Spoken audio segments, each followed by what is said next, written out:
जनाब राकेश कुमार जी की पैदाइश 1977 उधमपुर जम्मू में हुई। आप एक साधारण परिवार से ताल्लुक़ रखते हैं। आपकी पढ़ाई लिखाई भी जम्मू में हुई। इसी दौरान चित्रकारी का हुनर भी आप जी ने अपने गुरुओं से सीख लिया था। जनाब राकेश कुमार जी बाल्यावस्था से ही कड़ी मेहनत और संघर्ष से अपने आप को तैयार करके कलाकार बनने योग्य अपने आप को तैयार कर लिया था।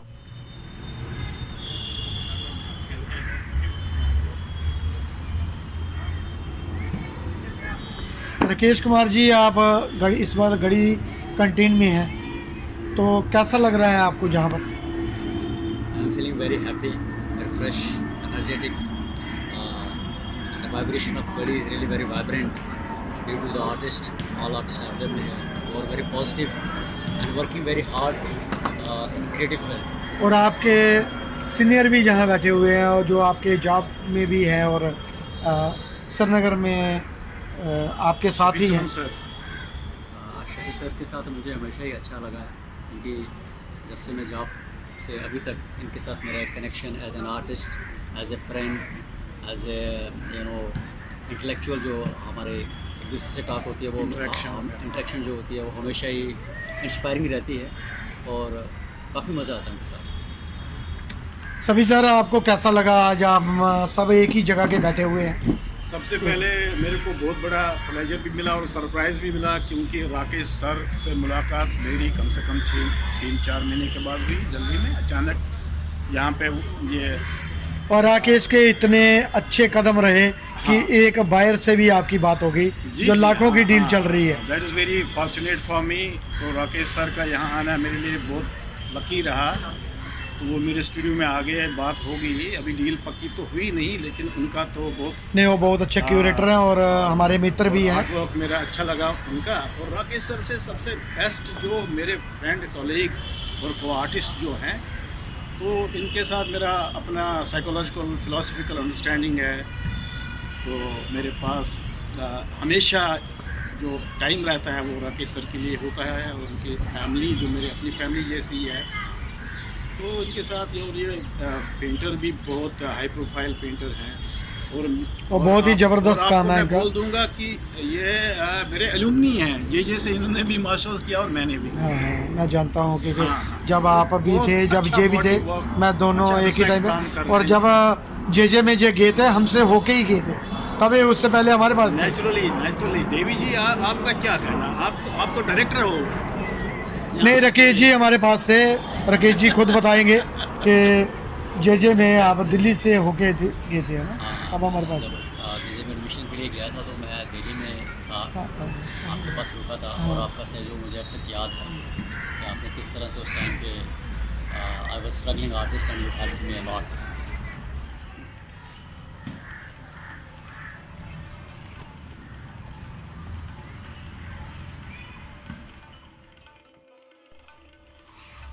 नमस्कार, आदाब, सत श्री अकाल। दो टूक सीधी बात प्रोग्राम लेकर एक बार मैं फिर आपकी खिदमत में हाजिर हूँ। जैसा कि आप जानते हैं, इस प्रोग्राम के बाबत हम आपकी मुलाकात करवाते हैं एक ऐसी शख्सियत के साथ जिन्होंने ज़िंदगी के किसी न किसी शूबे में एक ख़ास मुकाम हासिल किया है, अपनी एक अलग पहचान बनाई है। आज जिस शख्सियत को हमने इस प्रोग्राम में जन्नत दी है, उनका नाम किसी तारुफ का मोहताज नहीं है। कला की दुनिया में इनके नाम को सभी जानते हैं। आज हमारे साथ बेहद ही खास मेहमान राकेश कुमार जी, जो जम्मू के रहने वाले हैं, वो हमारे स्टूडियो में विराजमान है। नमस्कार राकेश कुमार जी, दो टूक सीधी बात में आपका स्वागत है। Thank you very much. Rakesh Kumar ji, आपका जन्म कहाँ हुआ और जब आपका बचपन जो था, बाल्यावस्था में आपने कला की शिक्षा किन गुरुओं से मिली? जी, मैं I was born in Udhampur and I have interest in painting from the very initial period of my life when I was studying in school. So I used to draw sketches on notebooks, and that interest led me towards exploration in painting. Rakesh Kumar ji, आपने BFA की जो पढ़ाई थी वो कहाँ से की? जी, I did my BFA from Jammu School of Art. Then I did my post graduation from JJ School of Art, and to coming from Jammu to JJ School of Art is a kind of a journey that incorporates a lot of things into my journey of learning art and expanding my vision in terms of visual language and perception. आप किस विषय को लेकर अपना कार्य करते हैं और कौन कौन मीडियम व टेक्निक का उसमें इस्तेमाल करते हैं? Actually, it's not about the medium or the technique. It's about first you start with the subject, and as you grow, you sort of try to kind of liberate yourself with the subject to enter into a space which is limitless, which makes you feel comfortable and uncomfortable at the same time. Because when you are in front of a canvas, you try to locate what is going inside your mind, and then there is a fight happened between you and canvas, and you incorporate sensible things into your work of art, and your intention is always to attract vibrational energy of the cosmos. Rakesh Kumar ji, आपने अब तक कहाँ exhibition की? Yeah, I did my show in Jammu, Bombay, and few areas of Delhi. Like I show my works in art motive galleries and Lalit Kala galleries and Jahangir Art Gallery. And I was the person who was awarded in JJ School of Art as Master Dinanath Mangeshkar Prize, GN Zada Prize, and I was also awarded State Award in JNK.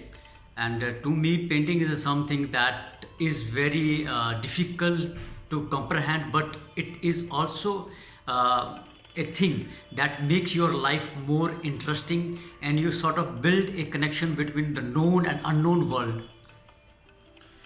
अब तक आपने कौन कौन सी उपलब्धियां हासिल की, जैसे scholarship, fellowship, जहाँ किन किन गैलरियों में, जहाँ संग्रहालयों में आपका कार्य लगा हुआ है, जरा उसके बारे में संक्षेप में? Yes, I participated in JJ School of annual shows, and I met with Tahir Mehta, Kolte sir, and many senior artists. That is a big thing for me.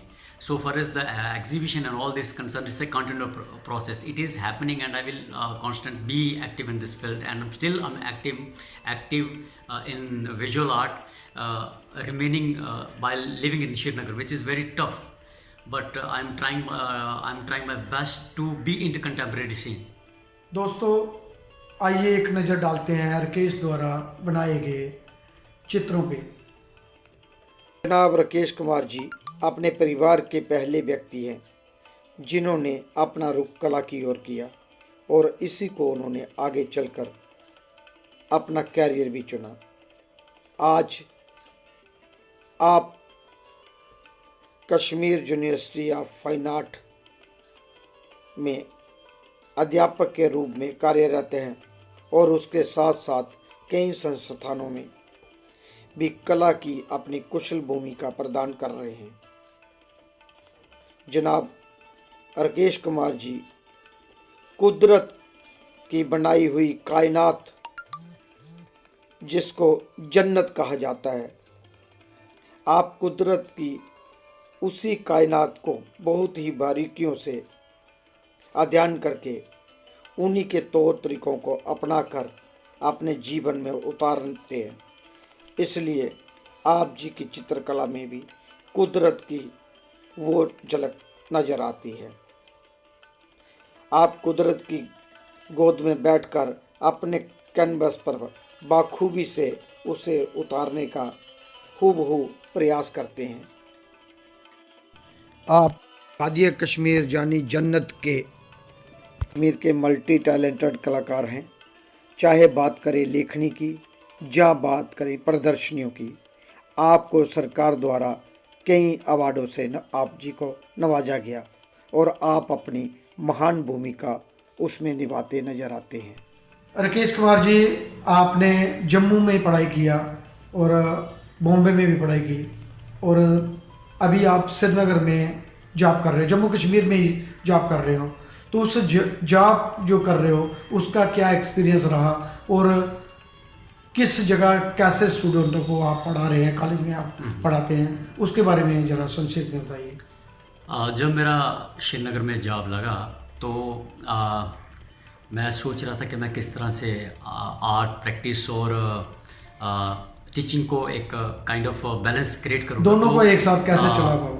तो ये it is kind of a challenge for me. मैंने उसको challenge लिया और with the grace of God I work hard to maintain a balance between my teaching and my practice as a painter, because when I was in a college, I used to think about students. When I came into my rooms, I thought myself as an artist, and I grabbed my own space as a painter. So because मेरा मानना है कि कोई भी space आपको disturb नहीं कर सकती जब तक आप खुद डिस्टर्ब ना हो। तो जैसे हम आर्ट थियरी पढ़ते हैं, अगर हम आर्टिस्ट लोग ग्लोरीफाई करते हैं वैन गॉग को, and he is the person that every painter, every artist think about Van Gogh, because if you see the life scene of Van Gogh, it was very critical life. He lived in a very very tough life, but he has a space into his heart, and his heart her was कलाकार open to vibration. के उतार चढ़ाव रहते हैं और अच्छे बुरे दिन भी देखने को मिलते हैं। आप दोनों को एक साथ कैसे कर पा रहे हैं? कॉलेज में भी आप पढ़ाते हैं और कॉलेज का भी आप पूरा मैनेज करते हो और अपने भी काम आप लगातार करते हो। मैं एग्जीबिशन भी देखता रहता हूँ, आप सोशल मीडिया में भी एक्टिव रहते हैं। इन सब को कैसे आप चलाते हैं? हमारे जो नजरीन देख रहे हैं उनको देवदास जी, मेरा ऐसा मानना है कि लाइफ में चाहे वो आर्ट हो या लाइफ हो, जहाँ आप टीचिंग में हो या लाइफ हो, ये सब अलग नहीं है, एक ही पार्ट है। क्योंकि इंसान इन्हीं चीज़ों से उभर कर ही आर्ट कर पाता है। अगर आप सोचें कि मैं किसी जंगलों में जाके वहाँ पे अकेले स्थान पे आर्ट करें तो शायद आप नहीं कर पाओगे। आपको अपनी मेंटल स्पेस को उस लेवल तक लेना पड़ता है कि आप भीड़ में भी अकेले का फील कर सके और आप अपने भीतर जा सके और बाहर की जो प्रतिक्रियाएं हैं उनको अच्छे से एनालिसिस कर सके, उनको जान सके, फिर उन प्रभावों को किस तरह से आप काम में ले आते हैं। ये आपका स्किल मैटर करता है, आपकी सोच मैटर करती है, और उस सोच को परिपक्व करने के लिए इंसान को मेहनत करनी पड़ती है। वर्क जितना इंसान काम करेगा उतना वो सुधरेगा, और जितना वो सोचेगा उतना वो निखरेगा। आपका बहुत क्रिएटिव काम है और बच्चों को आपको रियलिस्टिक बेस भी बताना पड़ता है और क्रिएटिव काम करना पड़ता है। तो आपको क्या कुछ मुश्किलें आती हैं उसमें? मैं अक्सर जब हमारे स्टूडेंट, कभी कभी ऐसा भी होता है, मैं कश्मीर यूनिवर्सिटी में हूँ, वहाँ पे पढ़ाता हूँ, तो कुछ लोगों का मानना है ऐसे कि रियलिस्टिक आर्ट ज़रूरत नहीं है, लेकिन मैं इस धारणा को बिलोंग नहीं करता हूँ। मैं मानता हूँ कि आपको बेसिक स्टडी करना ही पड़ेगा, क्योंकि जैसे आप स्कल्पचर फील्ड से हैं, आप स्कल्पचर से हैं देवदास जी, आप जानते हैं कि आर्मेचर या बोन स्ट्रक्चर की कितनी इंपॉर्टेंट है एक स्ट्रक्चर को जानने के लिए। जब आप किसी चीज़ को समझेंगे नहीं तो उसको आप तोड़ नहीं सकते। तो पहले समझने के लिए बेसिक को जानना है। मेरा काम जब लोग देखते हैं, रियलिस्टिक काम देखते हैं, तो वो कहते हैं कि ये एब्स्ट्रैक्ट काम वो रिलेट नहीं कर काम आपका बहुत देखा, आपका बहुत रियलिस्टिक, वो रिलेट नहीं कर पाते हैं। लेकिन मैं ऐसा मानता हूँ कि ये प्रोसेस है। स्टार्टिंग में आप बहुत चीज़ों को समझने की कोशिश करते हैं, बाद में ऐसा प्रोसेस हो जाता है कि आप बहुत कम में ज़्यादा कह पाते हो। वो तभी होता है जब आप बैलेंस क्रिएट करते हो, चीज़ों की गहराइयों में जाते हो, फिर गहराइयों में जाके उनके स्ट्रक्चर को समझते हो, फिर स्ट्रक्चर को भूल कर फिर अपना एक स्ट्रक्चर लेके आते हो। वो अपने आप में बहुत बड़ी बात है, और उसके लिए आपको खुद भी तैयार होना पड़ता है और देखना पड़ता है कि मेरे एक तो आपके अंदर जो चल रहा है एक चीज़ वो है, एक जो कैनवस पे बन रहा है वो एक अपना वर्ल्ड है, और एक जो स्कल्पचर पे क्रिएट हो वो अपना वर्ल्ड है। उस वर्ल्ड के बारे में आप किस तरह से देखते हो, कैसे समझते हो, मतलब खुद की आंख खोलना बहुत जरूरी है। आपको स्वयं का क्रिटिक बनना चाहिए और दूसरों के व्यू को भी समझना चाहिए, क्योंकि हम इस दुनिया में आए हैं समझने के लिए। खुद का ही नहीं होता, मैंने जो कर दिया वही माशाल्लाह हो गया, सबका व्यू लेने चाहिए। दूसरा मैं ऐसा मानता हूँ कि मैक्सिमम मैं wherever I go I feel that people is more filled with the ego. I feel ego is the biggest block in learning. So you have to break your own ego. And painting जब आप करते हैं, art करते हैं, तो आपको हर समय लगता है कि अभी मैं जो जाना है ये खत्म हो गया, अब मुझे कुछ नया जाना है। तो नया जानने का जो प्रोसेस है ये आदमी की ईगो को ब्रेक करता है, और नया कुछ लाने की जो तमन्ना है वो इंसान को कलाकार बनाती है। राकेश कुमार जी, आप जम्मू में भी रहे और श्रीनगर में भी काम कर रहे हैं और बॉम्बे में भी, दिल्ली में भी आप रहे, तो आपको क्या लगता है कि जम्मू कश्मीर में आपको जब कार्य करते हो किन किन कमियां लगती हैं कि उधर क्या क्या और होना चाहिए जिससे कला और कलाकार को बढ़ावा मिल सके? मैं मानता हूँ कि जम्मू कश्मीर टैलेंट से भरा हुआ है। क्योंकि एक तो मैं बॉम्बे में था, तो बॉम्बे में आपको शायद कि नेचुरल सराउंडिंग कम ही मिले, लेकिन हमारे जम्मू कश्मीर में रंगों की भरमार है, सराउंडिंग की भरमार है, और कला भी परिपक्व है लोगों में, इतनी समझ है लोगों में कि, लेकिन ये है कि उसको प्रोजेक्शन करने के लिए साधन कम है। वहाँ पे वर्कशॉप होने चाहिए, वहाँ पे इंटरेक्टिव सेशन होने चाहिए आर्टिस्टों के, आर्ट एप्रिसिएशन कोर्स होने चाहिए, गैलरी काइंड ऑफ अपॉर्चुनिटी होनी चाहिए जो मेट्रोपॉलिटन सिटीज़ में लाइक बॉम्बे में, वहाँ पे टैलेंट बहुत ज़्यादा है और स्टूडेंट काफ़ी ज़्यादा उत्सुक हैं चीज़ों को जानने के लिए। तो देवीजा सिंह, मेरा आपसे भी आग्रह है कि किसी तरह के इस तरह के कैंप और वर्कशॉप वहाँ पे करवाइए। जितने भी हमारे दर्शक नाजरीन जो देख रहे हैं, जहाँ जितने भी आला अधिकारी सरकार में बैठे हैं, उनको ये समझने की और सुनने की बहुत ही ज़्यादा ज़रूरत है कि जम्मू कश्मीर में कला के नाम पे ज़्यादा एक्टिविटियाँ नहीं हो रही हैं, जबकि आपने बहुत बढ़िया बोला कि बाहर टैलेंट भरा हुआ है और प्रतिभा इतनी है, उनको निखारने की ज़रूरत है। सरकार अगर कैंप और वर्कशॉपें और स्कॉलरशिप, फेलोशिप और उधर स्पेस जैसे ललित कला अकेडमी जहाँ सेंटर बनाए हुए हैं, अगर वहाँ पर भी बनाए, क्योंकि जम्मू कश्मीर, लद्दाख और पंजाब सब साथ साथ पड़ता है, बॉर्डरी इलाके हैं, तो आने वाली जो नई पीढ़ी है उनको बेनिफिट मिल सकते हैं। जी बिल्कुल, अगर इस तरह से कुछ चीज़ें हैपन होना शुरू हो आर्ट के लेवल पे, तो मैं समझता हूँ कि ये अपने आप में एक बहुत बड़ी बात होगी। यंग जनरेशन जो है, आने वाली जनरेशन है, उनके लिए आर्ट में काफ़ी कुछ हो सकता है और वो करने के लिए तत्पर हैं। लोग कम आते हैं इससे, अगर इस तरह की एक्टिविटियाँ होती रहेंगी उनमें ज़्यादा रुझान पैदा होगा और वो इस ओर आगे आएंगे। बहुत सारे कलाकार हैं जो वहाँ पर रहते हैं, लेकिन ज़्यादा सक्सेस नहीं हो पाते। मैं जो कहें कि वो ज़्यादा कार्य उधर रह के ही करते हैं और बाहर नहीं वहाँ से निकल पा रहे। इसका क्या कारण है? जहाँ आपको क्या लगता है, बाहर निकलना चाहिए या उधर ही बैठे रहना चाहिए? बिल्कुल, आप कोई चीज़ क्रिएट करते हो तो उस क्रिएशन के लिए भी आपकी रिस्पॉन्सिबिलिटी बढ़ती है, क्योंकि आप केवल अपने लिए क्रिएट नहीं कर रहे हो। आप जब क्रिएट करते हो तो आपका पर्पस ये भी होता है कि आप किसी को दिखाएं, आप अप्रिसिएशन के लिए भी करते हो, आप ये भी चाहते हो कि कोई मेरा काम देखे, समझे ना समझे जो उसकी समझ है, लेकिन आपका कहीं ना कहीं आपकी साइकोलॉजी में ये रहता है कि मेरा काम कोई देखे और उसके बारे में मेरे साथ डिस्कस करे। इसके लिए हमें बाहर जाना चाहिए, लोगों से मिलना चाहिए, लोगों का परसेप्शन सुनना चाहिए। हर एक इंसान अपने ढंग से चीज़ें देखता है, उनका परसेप्शन समझकर फिर अपने परसेप्शन, हमारा परसेप्शन क्या बोलता है, क्या हमें चाहिए, उन चीज़ों के बारे में हमें एनालिसिस करना चाहिए और अपनी एक राह को पकड़कर ईमानदारी से उस पर चलना चाहिए। तभी जाकर हम उस जो मंजिल हमने तय की है वहाँ पे पहुँच सकते हैं। राकेश कुमार जी, मेरा एक सवाल था कि जो वहाँ की युवा पीढ़ी है जो उधर कॉलेज से निकलते हैं, तो वो MFA के लिए क्या बाहर उनको जाना चाहिए, जहाँ आज सोशल मीडिया इतना हावी है कि वहाँ रह के भी वो काम कर सकते हैं? नहीं, एक्चुअली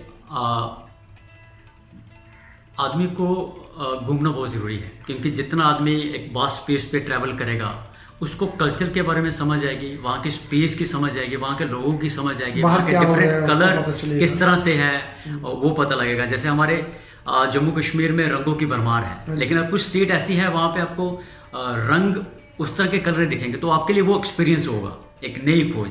वहाँ का कल्चर डिफरेंट होगा। जैसे अगर आप आदिवासी कल्चर को स्टडी करेंगे, मे भी वहाँ से आपको कुछ ऐसे फॉर्म मिल जाएं जो शायद आप रिलेट कर पाएँ अपने काम के साथ। जैसे पाल गोगा थे, उन्होंने आदिवासी वर्ल्ड को एक्सप्लोर किया और उनमें से उसका फॉर्म क्रिएट किए। बैंगाग गरीब लोगों के बीच में रहे, उनकी पोटैटो ईटर पेंटिंग बहुत फेमस है। उनके बीच में रह के उनकी लाइफ वो किस तरह से जीते, किस तरह से मेहनत करते हैं, उस सबको उसने आत्मसात किया, फिर काम क्रिएट किया। इसलिए सोसाइटी में जाके ही हमें काम करना पड़ता है, फिर ही हमारी समझ क्रिएट हो सकती है। जब हम मिलजुल कर चीज़ों को समझने का प्रयत्न करेंगे और उसको अपने तरीके से प्रोजेक्ट करेंगे। और मैं ऐसा भी मानता हूँ कि आपको ज़्यादा एप्रिसिएशन के पीछे भी नहीं भागना चाहिए कि कोई मेरा काम पसंद करेगा तभी मैं काम करूँगा। काम आप एक अर्ज को लेकर करते हैं, उस अर्ज की जैसे आपको समझ में आती है तो आपकी प्यास और बढ़ती जाती है। जैसे जैसे कलाकार एक काम करता है उसका एक काम उसको अपने आप में कुछ सिखा जाता है, दूसरे काम की तैयारी हो जाती है। तो एक प्रोसेस है लाइक वाटर, एक कंटिन्यूस प्रोसेस में चलता रहता है, इस इंसान को भी चलते रहना चाहिए और इससे उसकी फ्रेशनेस भी मेंटेन रहती है। अगर आप एक जगह में पड़े रहें तो जैसे एक तालाब होता है उसमें बदबू सी आने शुरू हो जाती है, उस तरह से इंसान के साथ भी हो जाता है। So one should move because movement is a life and one should be into that process of movement so that he learns and at the same time he teaches that learning to the people around him. Rakesh Kumar ji, Jammu में भी gallery है, श्रीनगर में भी gallery है, उनको ज़्यादा काम करवाने के लिए, जहाँ ज़्यादा एक्टिविटियाँ करवाने के लिए, जहाँ नई पीढ़ी को उससे ज़्यादा जुड़ सके, वो करने के लिए क्या क्या प्रयास करने चाहिए? इसमें क्या सवाल? मैं सब मानता हूँ हमारे जितने भी आर्टिस्ट हैं जो हमारी जे के स्टेट से जो बाहर सेटल हुए हैं, उनका भी बहुत बड़ा एक रोल बनता है कि पहले अपनी स्टेट के लिए कुछ करें, क्योंकि जिस जगह से इंसान पैदा होता है उसके लिए उसका कोई कर्ज होता है। हम प्रयास करते हैं कि हर स्कॉलरशिप फेलोशिप जितना भी होता है मैं सभी ग्रुपों में, जम्मू कश्मीर के, लद्दाख के, सब में पहुंचाने का प्रयास करता हूं। लेकिन जो वहां बैठे हैं वो भी अगर थोड़ा करें, एक कदम हम चले, एक कदम वो चले, तो शायद मंजिल को हम सब पा सकते हैं। बिल्कुल बिल्कुल, ये सब मिलजुल के करने वाली बात है। अगर हम किसी चीज़ को पॉजिटिव एंगल से देखें तो पॉजिटिव हैपन होता है। हाँ, अभी नई सरकार बनी है, नई सरकार है, वो बहुत कुछ करना चाहती है। वहाँ जितने भी बैठे कलाकार लोग हैं या जितने भी हमारे सीनियर हैं, अगर वो भी एकजुटता दिखाएं आपस में मिल के, तो बहुत सारी चीज़ें वहाँ बन सकती हैं, बहुत सारी एक्टिविटियाँ हो सकती हैं। देवदास जी, मैं बीइंग ए टीचर, मेरी तरफ से मैं ये मानता हूँ मेरे जितने भी कुलीग हैं वो सब इंटरेस्टेड हैं कि इकट्ठे मिलकर कुछ एक्टिविटी की जाए और आर्ट को एक प्रोजेक्ट किया जाए नेशनल लेवल पे, इंटरनेशनल लेवल के लिए। उसके लिए हम सब कलाकार तैयार हैं, क्योंकि हम भी चाहते हैं बाहर से कलाकार आएँ और हमारे स्टूडेंट्स को एक्सपोजर मिले और वो उनको भी आर्ट फील्ड में आना उनका सक्सेसफुल हो, क्योंकि हर कोई किसी आशा के साथ आता है और वो आशाएं पूरी करने के लिए मेहनत करनी पड़ती है। बाकी जे में कुछ नहीं मिलेगा, ये तो सही बात है। बाकी सब स्टूडेंट वहाँ पे टैलेंटेड हैं और अपने आप, अभी बहुत सारे स्टूडेंट बाहर निकल भी रहे हैं, आप लोग उनको रास्ता भी दिखाते हैं, क्योंकि आपने खुद भी बाहर से ही किया है और आपने सब उतार चढ़ाव देखे हैं और हम सब मिडिल फैमिली से आए हैं और मैं आपको अच्छी तरह कॉलेज टाइम से जानता हूं। राकेश कुमार जी, चित्रकला के अलावा आप और कौन कौन सी एक्टिविटियां आपको अच्छी लगती हैं, या सिंगिंग, म्यूज़िक, या कुछ भी जो आप इसके अलावा क्या करना अच्छा लगता है? म्यूज़िक बहुत पसंद है और म्यूज़िक से इतना गहरा रिलेशनशिप है कि जब मैं पेंटिंग करता हूँ तो म्यूज़िक के बिना शायद मेरे लिए करना संभव ना हो। म्यूज़िक एक कनेक्शन बिल्ड करता है, क्योंकि मैं ऐसा मानता हूँ कि साउंड जो है ये बचपन से अंत समय तक हमारे साथ रहती है और इसका कनेक्शन जो है हमारी इनर बीइंग के साथ है। तो किसी को क्लासिकल पसंद आता है, किसी को कुछ, वो अपना अपना एक तरीका, जैसे जिसका टेस्ट है उस हिसाब से इंसान चीज़ों को पसंद करता है। लेकिन म्यूज़िक के साथ मेरा गहरा कनेक्शन है और मुझे बच्चों के साथ टाइम स्पेंड करना बहुत पसंद है, क्योंकि मैं ऐसा मानता हूँ कि आर्ट में जब आप बच्चों जैसी फ्लेक्सिबिलिटी, बच्चों जैसा स्पॉन्टेनियस बिहेवियर लेके आते हो तो आप अपने आप में सक्सेसफुल कलाकार हैं। क्योंकि हम जैसे जैसे ग्रो होते हैं तो हम अपनी साइकोलॉजी को, हम अपनी चीज़ों को बहुत ज़्यादा भर देते हैं। उस भरने से क्या होता है कि लॉट ऑफ इन्फ्लुएंसेस से होकर हमारा काम इन्फ्लुएंसेस में ही गुजरते रहता है। लेकिन कला में जैसे इंसान निखरता है, धीरे धीरे वो चीज़ों को छोड़ता है और अपने भीतर की जर्नी को तय करना शुरू करता है। अपने भीतर मतलब दूसरे के भीतर, because we are basically connected with each other in many ways. So thing is to understand that concept in an intellectual term and as well as practical term. Rakesh Kumar ji, आप नई जो युवा पीढ़ी हमारी देश विदेश में, जहाँ हमारे अलग अलग भारत के हिस्सों में बैठी है, उनको क्या मैसेज देना चाहते हैं अपने कला के माध्यम से? मैं कला की बात भी करूँगा कि कला के माध्यम से मैं ये कहना चाहता हूँ कि मैं पेंटर हूँ, तो मेरा कुछ एक लक्ष्य है कि मैं किस लेवल पे अपने आप को लेके जाना चाहता हूँ। इस तरह से हर एक इंसान को अपने जीवन में अपना लक्ष्य तय करके फिर उस लक्ष्य के, उस थॉट को ही अपने ऊपर इतना हावी करना चाहिए कि उसको उसके सिवा कुछ ना देखे। तो ये जब इंसान इस तरह का परसेप्शन करता है तो ऑटोमेटिकली उसकी डिस्ट्रैक्शन कम हो जाती है। डिस्ट्रैक्शन जब कम होती है तो फिर आपका फोकस बढ़ता है, जब आपका फोकस बढ़ता है फिर आपका काम होता है। तो it is more about concentration and giving more space to your thought and your being.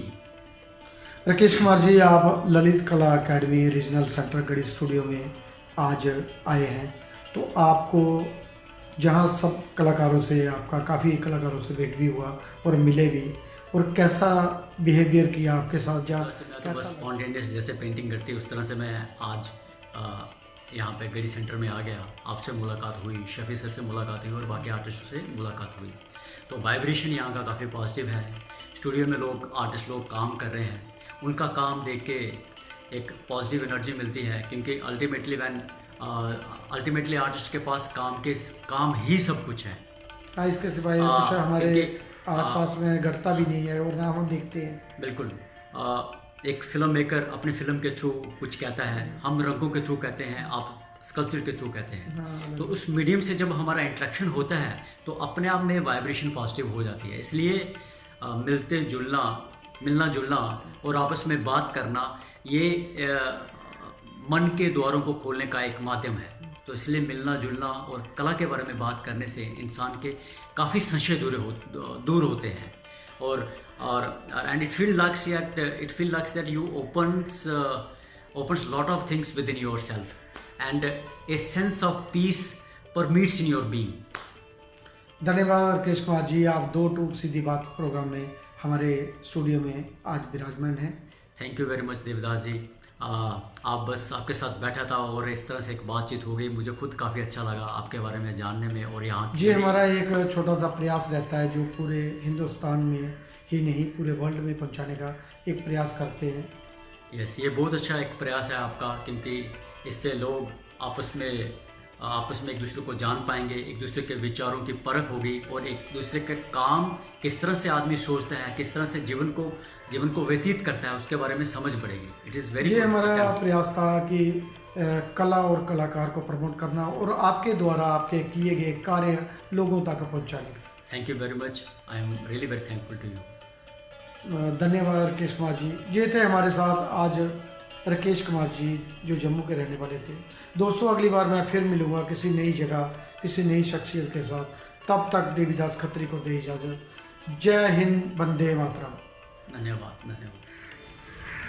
दोस्तों, ये थे हमारे साथ जम्मू कश्मीर के समकालीन चित्रकार राकेश कुमार जी। दोस्तों, आज का शुमारी सफ़रनामा आप लोगों को कैसा लगा, अपने सुझाव इस कमेंट बॉक्स में जरूर डालें। धन्यवाद।